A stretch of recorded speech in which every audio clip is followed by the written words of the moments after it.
A great first date will make life worth living. A bad first date makes you just want to give up on love and join a monastery in Myanmar. Welcome to the Dating Transformation Podcast. Here's your host, dating coach Connell Barrett. All right, welcome back to the Dating Transformation Podcast. I am your host, dating coach Connell Barrett. I'm a dating coach for men, and I help guys gain confidence, learn to flirt, and get a great girlfriend. All by being authentic, radically authentic, your true best self. No creepy pickup artist stuff involved. And I'm really psyched because today's all about how to have great first dates where sparks fly. She wants to see you, you want to see her, and get second and third dates and eventually get a great girlfriend. And the fact is, a lot of guys really struggle on first dates. They don't know what to say, or they're boring, or maybe you've been on first dates and you think it went well, right? You think, oh, wow, the conversation flowed. There were no awkward pauses. And then you get that text from her the next day saying, hey, it was fun. Nice meeting you. You're a nice guy. But I just didn't feel that spark. Just didn't feel that connection. And that can make you really, it's very frustrating to be literally inches away from a cool, wonderful, intelligent, attractive woman. You can smell her perfume. You're looking her right in the eye, and she's so close. But then if she doesn't want to see you again for a second date, she seems really far away. So let's work on that. Let's fix this today so that you can go on great, fun, flirty first dates and make some really wonderful women want to date you. And let me open with a story because I want to tell you about Lisa. Lisa is a woman I dated way back in the day when I was working on all this stuff. And I'd been trying to connect with Lisa for nearly a year. And I remember we were sitting in a lounge on our date, and we were close to our first kiss. We hadn't had it yet. And actually, earlier, we had gone out on a couple of dates months earlier, but she basically wasn't interested in me. But she gave me a second chance, which I was really happy about. So anyway, we're on sort of a second chance date. And it was a really good date. We'd always had good banter. But on this date, everything had changed from the previous date where she friend zoned me. On this date, we were both opening up. She was talking about like these life-changing trips she'd taken, like to Machu Picchu. I was talking all about this trip to Ireland I'd taken. And I could just feel a nice shift from our last date, which hadn't gone well, to this one. And basically, I'd gotten really good at being authentic and confident in myself. And I'd also gotten really good at first dates and flirting. And I remember there was that moment of truth where it was time to go in for the first kiss. And I still had those first kiss butterflies because they're a bitch, right? A woman's lips can be, inches away from you, but they may as well be in Poughkeepsie because that first kiss can feel really scary. So anyway, I gave her a fun little test to see if she was ready for me to kiss her. So I looked at her and I said, hey, close your eyes. And basically I was telegraphing to her that I wanted to kiss her. And if she closed her eyes, then basically that was a green light for me to go in and kiss her. If she didn't, then I would still get points for sort of trying, for letting her know that I was going for it, but also it would also build sexual tension. Because when you look at a woman on a date and you say, hey, close your eyes, she knows what that means. So I said, close your eyes to Lisa. And she said, why? And she smiled. And she knew why. She was just playing hard to kiss. And I said, what do you think? So I can steal your purse. And she said, you want to kiss me, don't you? And I said, yeah, right. Like I'd ever want to kiss you. You have cooties. And I remember she laughed. She snort laughed when I said that. And I teased her a little bit more. I said, uh-oh, we got a snorter here. And And it was like a really fun moment. And then I went in, I leaned in for that kiss, in the middle of her laughing. By the way, when a woman is laughing in the middle of a sexy romantic moment, that's a great time to move in for the kiss because she's just feeling so good. And so I went in, we went for the kiss. We had a great first kiss, and the date went great, and we ended up dating for a while. And so on this episode today, I'm going to talk all about how to go for the first kiss, how to plan a really good first date, how to connect on a first date, and essentially start having a lot more first dates go great where the woman wants to see you again and you want to see her again, as opposed to hitting that first date wall. So let's talk about a few things here. I'm going to give you, it's probably going to be 25 actionable, practical tips here. Let's talk about the 3 stages of a first date. Basically, you can put a first date into 3 stages. The first stage is how's the weather? Second stage is you and me. And that third stage is we, W-E. So how's the weather? That's the first 10 to 15 minutes of a date. Feel no pressure to be super witty or super charming. You can literally make small talk as you both get comfortable and your nerves settle. All right? That's phase 1. Phase 2 is most of the date, which is you and me. And that means you'll be spending most of the date primarily talking about one another, getting to know each other. Make the conversation about you and her in a emotionally infused way. In other words, man-to-woman communication, as I call it in my book. And so you and me might sound obvious. What else are you going to talk about, right? It's amazing how easy it is to get stuck talking about politics, the weather, jobs, other people. You want to keep the conversation about you and her. In other words, you and me, meaning you. And the third phase of the date, when a date goes really well, is the we phase, which is that you and she become a we. You feel like a unit, kind of like a couple. And yes, even on a first date, you can feel like it's a couple, like you're a couple. And if you've ever had a date where you just felt like you'd known each other for years, that's what I call the we stage. And that's a great place to get to on a date where you basically feel that mutual connection, almost like you're already together. So those are the 3 phases of a date. How do we navigate these phases? I think of these phases sort of like we're escalating. We're going up these different escalators. So here are the 3 romantic escalators you want to keep in mind on a date. The first romantic escalator, is verbal/personal.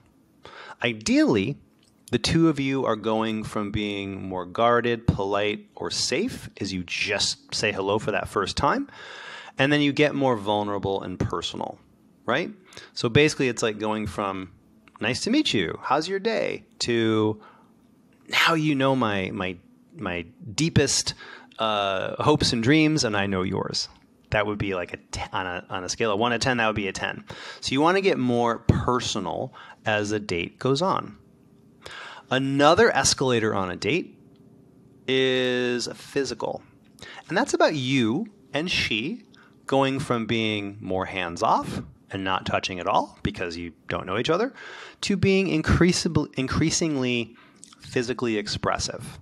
So for example, you might start with a hello hug. As the date progresses, you are playfully high-fiving each other, thumb wars, expressively tapping her on the shoulder, and eventually, the ultimate physical escalation, of course, is hand-holding, kissing, and eventually, sexual intimacy. And so, the third escalator is logistical. And logistical just is about changing scenes, where you escalate from, say, that first date venue to another location or 2, say to a different bar, maybe taking a walk, and eventually either to your place or hers. You know, again, assuming, of course, that you're both enjoying that and liking it, and it's in a win-win way. most good first dates typically involve a change of scene, where you don't want to sit on the same bar stool for 5 hours if you can help it. You want to move around a little bit. Otherwise, it can feel stagnant. So those are the 3 romantic escalators we want to be aware of. And on a first date, you want to try in a win-win obviously mutually consensual way to be going up these 3 escalators. And that will help you both feel like, oh, hey, we're really connecting. We're getting more personal. We're being at least a little bit more physically expressive. And also, you want to not just stay at the same place the whole time. You want to have some logistical movement in that date. So those are the 3 escalators. And let's talk a little bit more about each of them. In terms of the personal, getting more personal escalator, that's just really about being vulnerable, being sincere, and sharing your true, authentic feelings, views, personality, sense of humor, important information about yourself, and also helping her to open up about who she is and what makes her tick. Okay? And later in this pod, I'm going to give you some questions to ask her that will help you both get there. So we want to get more and more personal as a date goes on, right? If you're not being personal, if you're not showing her your real authentic self and seeing hers, you're going to struggle on a date. So we want to get a little bit personal. And the second escalator is physical. And this is a tricky topic. I want to be very, very smart the way we talk about this. Physical escalation is not you executing physical moves on a woman like some sort of pickup artist and basically doing some kind of weird physical hypnosis. This is just about using your physical touch and nonverbals as a way to communicate, because that's part of who we are as people, right? Physicality is a part of the dating process. And so think of this as a way to express yourself and a way for her to express herself with some physical and nonverbal expression. And here's how I like to think of it. And I talk about this in detail, nuanced detail in my book. So if you really want that step-by-step nuance, check out the book. But anyway, here's how it works. Think of the physical escalation as climbing stairs. On a date, you start at the bottom of the steps, and that would mean like a warm hug when she arrives, some high fives, all very G-rated, right? I like to do fist bumps. I might make a point, make an expression, and I'll tap her on the shoulder, tap her on the arm when I'm talking. And this is a way for us to begin a physical connection to see if she feels it too, and if she is physical back with me. One of my favorite little steps on a date is if I see a woman is wearing a really cool piece of jewelry or like a cool ring, I might take her hand and do the jewelry inspection and say, oh, hey, this is a cool jade bracelet. What's the story behind this? And I've taken her hand and I'm holding her wrist while I look at it. A creepy, if you want to be creepy, the way you be creepy, I should say the way men can be creepy, is they just randomly touch a woman for no reason. They just touch her, hand on her lower back. That's creepy as fuck. Don't do that. Having a reason for the touch, like, oh, hey, cool ring. What's the story here? Or you guys like the same movie or TV show. No way, what? You're a Seinfeld fan? High five. And she high fives you. Have a reason for the touch. And the first part of the date, we make it G-rated. That's the lower part of the stairs. And then as the date progresses, if she's being receptive, if you're reading the room and she's enjoying this physical touch and she's giving back, then you can go up to the middle steps. The middle steps are, tossing your arm over her shoulder, whispering in her ear, maybe letting your bodies kind of brush up against each other. You might high five her, and then after you've high fived a couple times, you might catch the high five and kind of hold hands for a few seconds and see if she clasps your hand back. She's basically saying, I like the way you're touching me and I'm touching you back. And so we say, oh, here we are in the middle steps. If she's not receptive on those middle steps, go back down the stairs. We are not blindly escalating physical moves on a woman. We are climbing up these stair steps of physical connection. And if she's enjoying it just as much as you are, you can keep climbing. If not, go back down to those bottom steps. Women love a guy who can read her and realize, hey, I'm not comfortable yet holding your hand. And if she's not comfortable, boom, we go way back down to those first steps, and you're not even going to try to hold her hand. So you're showing empathy and social acuity, and just reading how she's feeling. And it takes time for women to feel that way. And then there's the top step, of course. The top steps on the physical escalation of physicality would be, the first kiss, more hand holding, touching in a slightly more personal way, like your hand on her lower back, hers on your torso. I was on a date once where she would kind of touch my chest, touch my ab area. That's a personal escalation that she was doing with me, giving me those clear signals that she was liking me. And of course, the ultimate physical expression is sexual intimacy. In private, of course, not on the date. So yeah, those are the different ways we get physical on dates. Or I should say the stair steps to escalate. And that third escalator, it's pretty basic. Location. Very simple thing that most guys don't do, at least not mindfully. With logistical escalation, you're simply changing locations a time or two on the date. So maybe you start off sitting on the stools, the bar stools, then you move to some sofas in a different part of the lounge. A bit later, you might say, oh, you know what? I know this awesome late night spot. Let's go grab another drink at XYZ place, shall we? And off you go. And so basically, we're all wired to want variety. And changing scenes a couple of times on a date gives her, it's almost like you're giving her multiple dates in one night.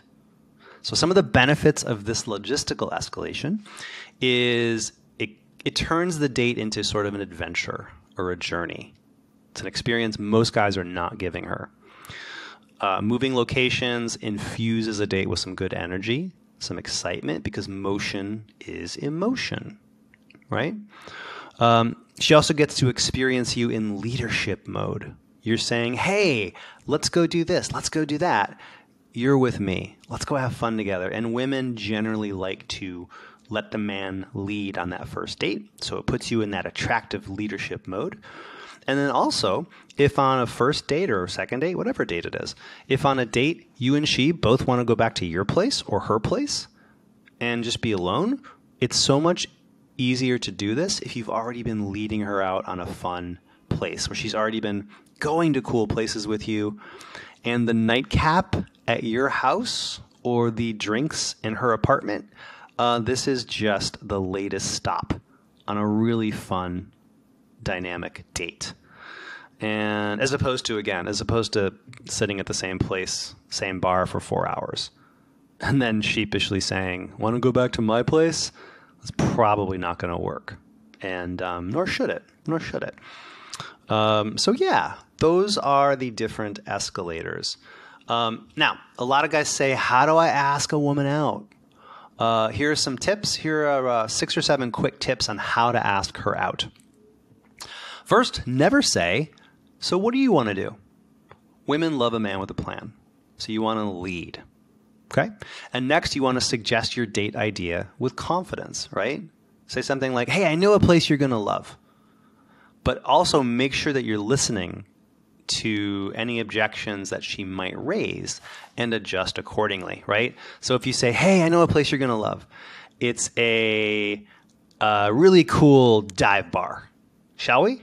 And she says, oh, I don't know if I like dive bars. Totally fine. Don't push it. Say, no worries. Let's find something a little classier. And how about XYZ spot? So totally fine to suggest something with confidence. Also, it's totally fine to change the date based on her feedback because you want her to enjoy the thing or to be excited about the thing that you're both going to do. Another way to ask her out is you want to choose a location that is convenient for you both to get to. Okay. So for example, if you live 10 miles apart, don't choose a place that's 2 blocks from where you live. That is a big red flag for women. That's going to hurt you. You're probably not going to get the date, or that might send up a red flag. Choose a place that's easy for her to get to. And ideally, I would suggest something that's roughly halfway between you and her. Okay? Another tip about asking her out is don't start just tossing out possible days for the date.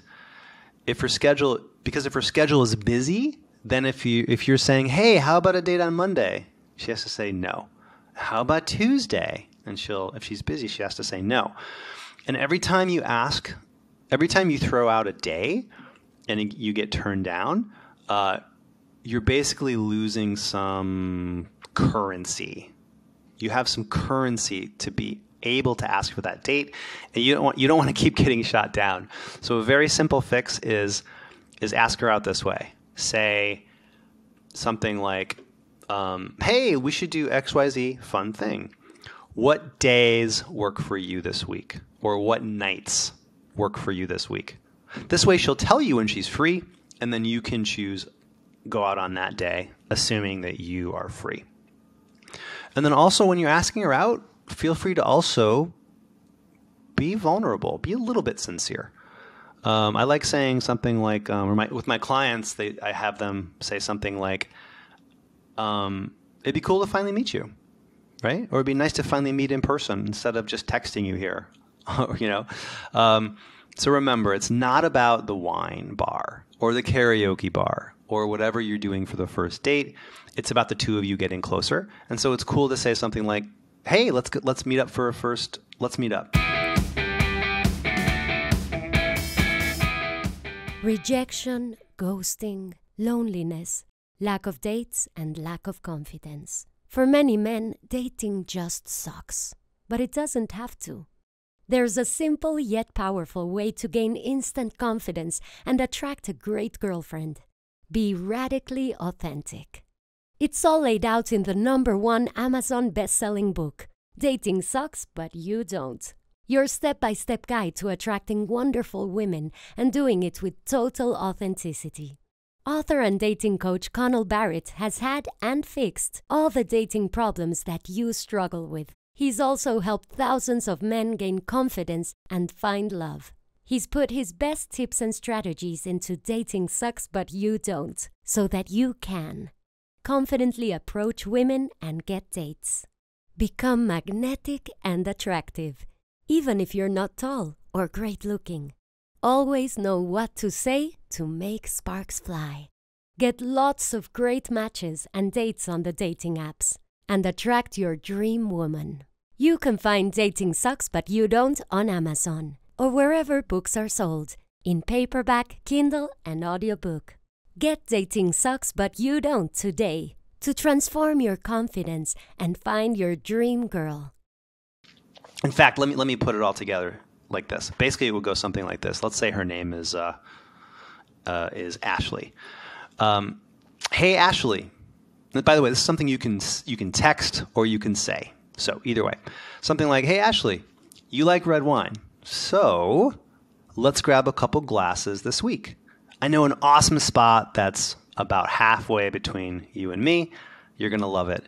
And it would be cool to see you and finally meet in person. What night works for you? That is a great way to ask her out. And so the way you ask a woman out is important. Okay, let's talk about what to do before the date, during the date, and then after the date. Here are some more tips. Okay, before the date, what you want to do is on the day of the date, feel free to send her a text message to make her smile. It can be sincere, like, hey, I'm super psyched to meet you tonight. It can be playful, like, I love to send this one. I sent this a million times in the past. Hey, I'm at the gym, so I'll be totally jacked for our date. And then I throw in a a weightlifter emoji. Or maybe, hey, I'm at the gym right now getting my pecs totally ripped for our big date. And then I'll do like a muscle emoji. The nice thing about these day of, or you can also do day before texts like this, is it gets you on her mind in a good way before the date. So you're building anticipation. And also, you're also confirming the date when she responds to this. She's also essentially confirming the date by just laughing at what you wrote or writing back, sounds good. I'm looking forward to it too. So this is also a good way to confirm a date. The way you don't want to confirm a date, don't confirm a date by saying, hey, just making we're still on for Thursday. Are we still on? Don't do it like that, because that's just too business-like. That's how you confirm a business lunch. It's not a business lunch.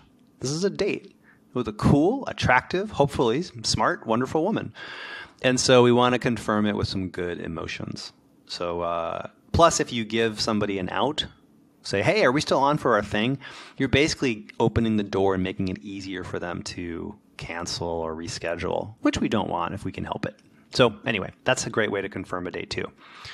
I think of text messages as movie trailers that are building anticipation for the actual movie, and the first date is the movie. So feel free to use your texting to anticipate or build some positive anticipation. Also before the date, you're going to want to arrive at the location early, 10, 15 minutes. So if it's a bar, a coffee shop, get there about 10 or 15 minutes early to make sure you can secure 2 seats. Grabbing spots at the bar works great because you want to plan to sit next to her, not across from her. Sitting next to her makes it easier for you to create that physical expressiveness, that physical connection. It's hard to do that if you're sitting across from each other like you're at a job interview. It's not the vibe you want. Also before the date, text her that you've arrived. Let her know where you are just so she can find you easily. And feel free to add a joke. You could text something like, oh, hey, Rebecca, I snagged us 2 stools at the bar. I'm the hot guy in the blue shirt fighting off all the single ladies. So you better hurry. It's like a fun, playful, teasing text. It can work really well. And so yeah, another before the date tip. If she's running late, which oftentimes will happen, if a woman's running late, feel free to, by the way, no problem, no big deal. In fact, not only is it not a big deal, it's something you can joke about. So you can even do a little bit of a gentle tease.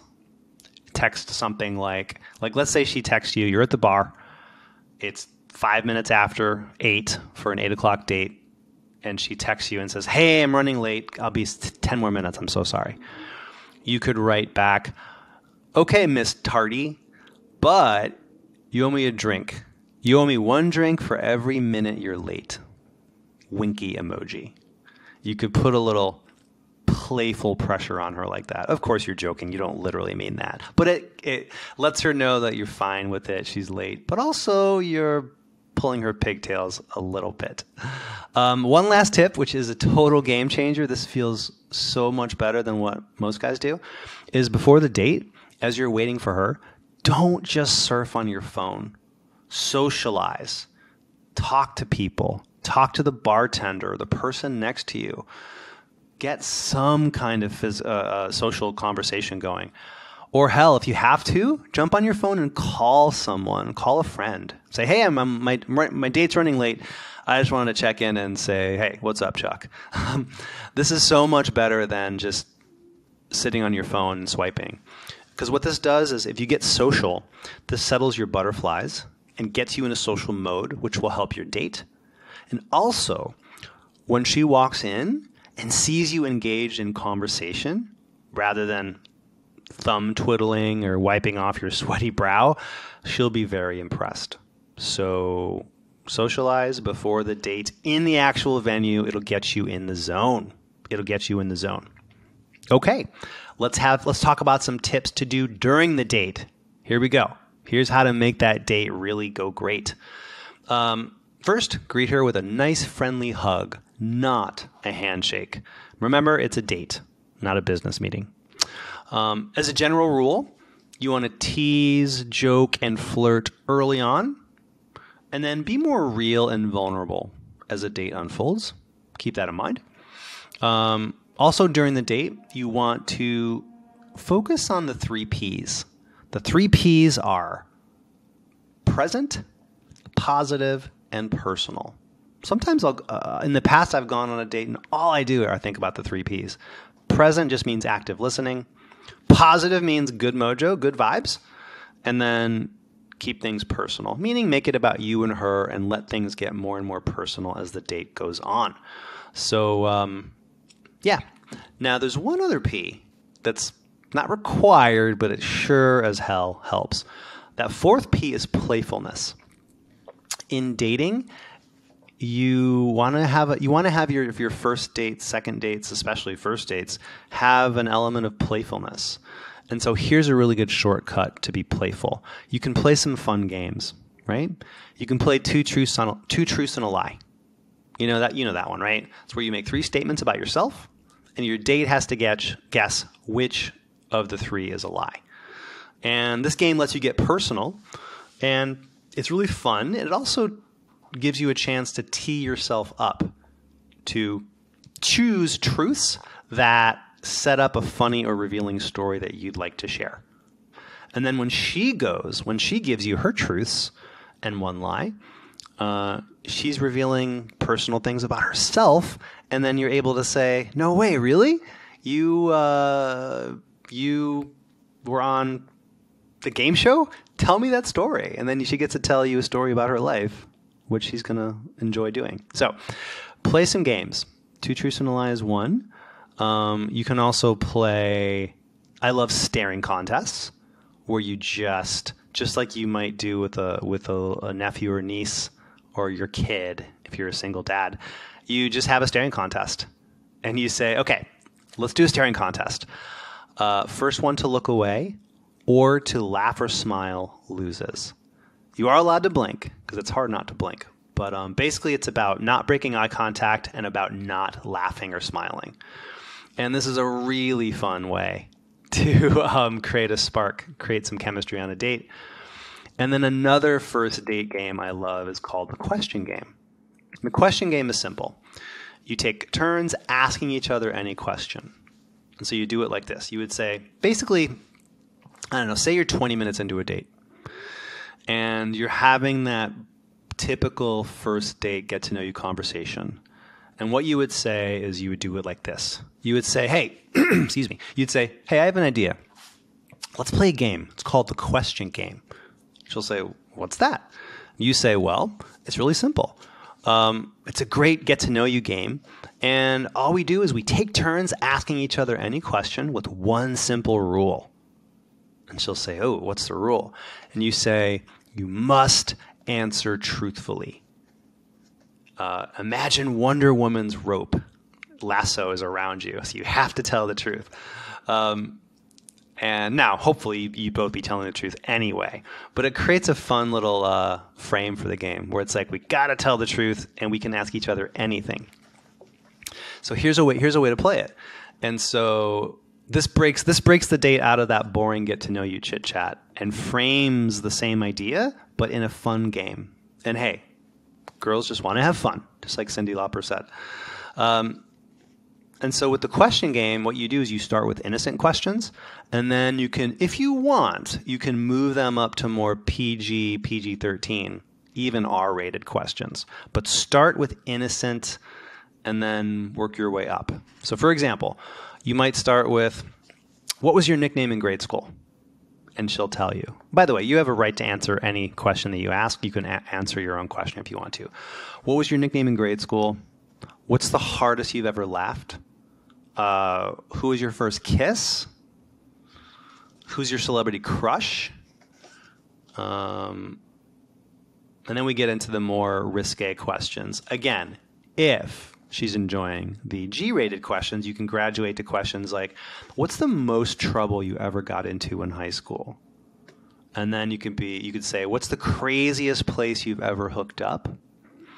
And then as the game goes on, if things get really, if you're really both enjoying the game and she's liking these questions, you can say, what's your favorite position in bed? We don't want to start with that, though. Don't start with the R-rated stuff. Start with the G-rated stuff, and then we escalate up toward it.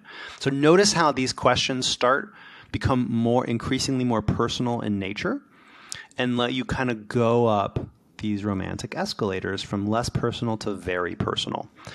And of course, you're taking turns. You ask a question, she asks a question. You ask a question, she asks a question. So it's a give and take. And even if you just ask get to know you questions and it doesn't get any further than that, it just stays G-rated, that's fine. You're still having a really good time getting to know each other. And then you could even tease each other. You can accuse her of lying if you think she's fibbing about something. Say, wait a minute, are you following the rules of the game? I think that might have been a lie. So you can have fun with it that way. Okay, next. A lot of guys ask me, Connell, what do I talk about? What do I ask about? Here are 7 great first date questions. Okay, ready? Because there's an old expression, to be interesting, be interested. And it's really good to ask the right questions on a date. Don't be afraid of quote-unquote interview mode. Interview mode is not a problem as long as your questions are good and as long as either she's asking you some questions or you're answering some of these questions if she's not asking you. So don't fear interview mode. Interview mode is to be feared only if you ask boring questions and you don't offer anything about yourself. So here are 7 great first date questions. Number 1, what's your dream travel destination? Because, hey, everybody likes travel, right? Or likes talking travel. Number 2, who should play you in the movie of your life? This question caters to her ego, and the actress who she chooses is going to clue you in on how she sees herself. So it's actually a really insightful question to ask. Number 3 is who did you go and see for your very first concert? You know, music is a great date topic. So you can be really impressed if she says Beyonce. You can be sad and tease her if she says Nickelback. And then, of course, you can share your first concert. By the way, mine was Hall & Oates, 1985. What was the best day of your life? That's a great question. This question takes your date back in time to a big life moment that she'll enjoy reliving. And it's going much deeper than just surface level chat. What was the best day of your life? Let's see here. Question number 5. What do you love most about your job, your career? Or another way to ask this is, what lights you up about your job, your career? This lets you both talk about your work in a positive, emotionally evocative way, rather than boringly asking, so what do you do? How long have you been doing it? Where do you work? This is about good emotions, not about information. Question number 6, a very simple one. What were you like as a kid? What were you like as a little girl? You're basically trying to tee her up to share some stories from childhood that give her a chance to be vulnerable or tell funny stories. I was on a first date during the pandemic, actually. The one and only date I had during the pandemic, because I hunkered down, was I asked that question, what were you like as a kid? And it led to a really funny story she told about loving Halloween. And she went to school dressed up as a clown. Red nose, full outfit, big floppy shoes, white makeup on. She went to school as a clown for Halloween, but she got the day wrong. So she was the only one dressed up for Halloween in grade school. So she's sitting in a classroom dressed as a clown. Everybody's dressed normally. And it led to a really great, fun moment on our date. So yeah, that's question number 6. And question number 7 is, what's your hidden talent? What's your hidden talent? Now, this lets her show off a little bit while also revealing a secret. And sharing small secrets builds trust on a date. So those are the 7 great first date questions. Now, let's get to the really good stuff. Let's finish really strong here. Going for the first kiss. How do you go for the first kiss? It's probably the scariest moment of a first date. So here are 3 great ways to go for a first kiss. Number 1, it's the story that I told you earlier at the start of this pod. I call it the close your eyes. The close your eyes technique, where you look at her, you smile, and you say, close your eyes. And if she closes them, that's a green light. You can kiss her. She's basically saying, I'm ready to be kissed now. And if she doesn't close her eyes, no sweat. Try it later.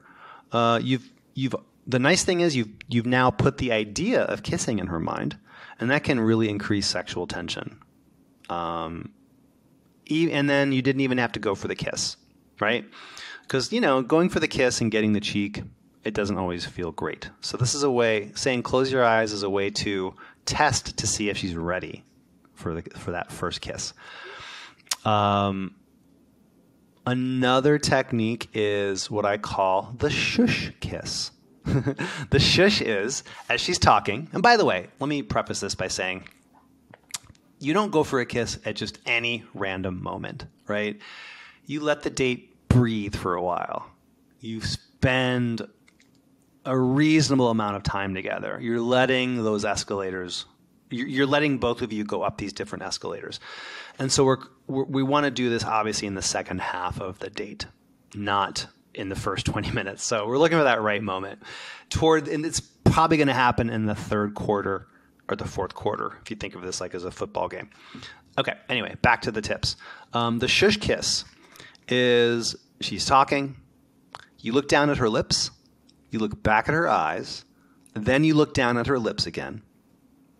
And as she's talking, you smile, and then you softly shush her. You can even put your index finger to your mouth and go shh with a little smile. And then you lean in, and then you kiss. And then after you kiss, you say, I couldn't resist. I've been wanting to do that all night. What were you talking about again? Now, odds are she won't be able to remember. She'll just have that wait, what? She won't even remember. She'll just feel like, wow, that was an amazing first kiss. So I call that the shush kiss. And the third first kiss move is, I call this jumping through the kiss window. With enough dates under your belt, you're going to start to sense and know when to go for that kiss. You're going to just feel that gut, that inner voice say, hey, do you really want to kiss her? She looks very kissable. What you're doing is you're basically reading the room. And then maybe she'll smile with a certain way. Maybe her eyes will just be really locked onto your eyes. Maybe you and she have been touching, that physical expression I talked about. She leans in a little bit. You're leaning in a little bit. And you'll hear that little voice that says, the kiss window is open. Go. Obey that voice and go. Go for that first kiss. Because women love a first kiss feeling like it just happened. She doesn't want to feel like it came from some 5-step system. She also doesn't want it to be out of nowhere, where all of a sudden she's looking down at her phone and she looks up and all of a sudden your lips are coming at her. No. Do not do that. She loves to feel like it just happened. And the just happened moments are that when you sense a kiss window has opened, listen to that voice and go for it. The worst case scenario, if you go for that kiss window, is that she turns the cheek and says, she turns her cheek. Now, I'm not saying that's going to feel great because you wanted to kiss her, but I've been on a million dates in my life. I have never, to my knowledge, gone for a kiss, got the cheek, and then lost the girl and had that ruin the date. I know for a fact I've wanted to go for a kiss and I didn't do it out of fear or low confidence, And then I lost the woman, I lost the opportunity, and lost my chance with her because I failed to try. So I know this for a fact because women told me this after the fact.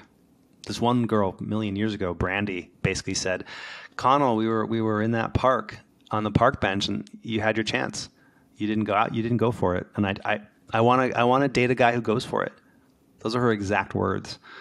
Painful, but a lesson I needed to learn. So the nice thing about going for the kiss, especially if you've been going up these escalators, is the best case scenario, great, sexy, awesome first kiss.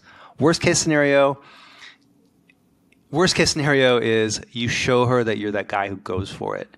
And sure, she might have turned the cheek, but turning the cheek is not necessarily rejection. Turning the cheek, it might be that she's shy. It might be that she doesn't like public displays of affection, but she likes you. It might be she's just not ready yet. So if you don't get the kiss, if you get the cheek instead, you're still probably scoring points and building up your worth and stature in her eyes.